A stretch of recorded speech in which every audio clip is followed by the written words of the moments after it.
अब हम समझते हैं कि अगर किसी सर्किट में हमें इस R की वैल्यू को घटाना हो, बढ़ाना हो, तो हमें क्या करना पड़ेगा। यानी अब the factors which affected resistance of the circuit, यानी उन घटकों की बात करेंगे जो किसी भी परिपथ में प्रतिरोध को प्रभावित करते हैं। वो कौन कौन से फैक्टर। पहला है लेंथ ऑफ द कंडक्टर, यानी कि तार, कंडक्टर में ना तार लेके चलिए, यहाँ पर जो आपको वायर है वो कितना लंबा है।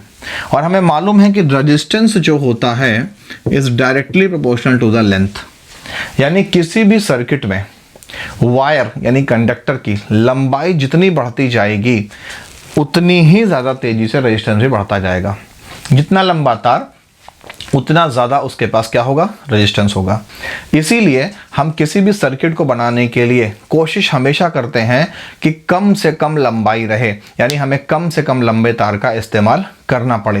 अगर आपने गौर किया हो तो आज की जो टेक्नोलॉजी है इसमें आप किसी भी सर्किट को देख लो, मोबाइल देख लो, लैपटॉप देख लो, एलईडी टीवीज़ को देख लो, एलईडी बल्ब को देख लो, वायर का इस्तेमाल लगभग ना के बराबर होता है। या अगर होता भी है तो बहुत शॉर्ट डिस्टेंस के लिए वायर का इस्तेमाल होता है, क्योंकि जैसे जैसे तार की लंबाई बढ़ती जाएगी वैसे वैसे प्रतिरोध बढ़ता जाएगा। इसका नुकसान क्या होगा कि I आपको कम से कम मिलेगी। जैसे जैसे तार की लंबाई बढ़ेगी I की वैल्यू घटती जाएगी और इस सिरे से उस सिरे तक आपको I की वैल्यू बहुत कम मिलेगी, यानी करंट यानी धारा आपको बहुत कम मिलेगा।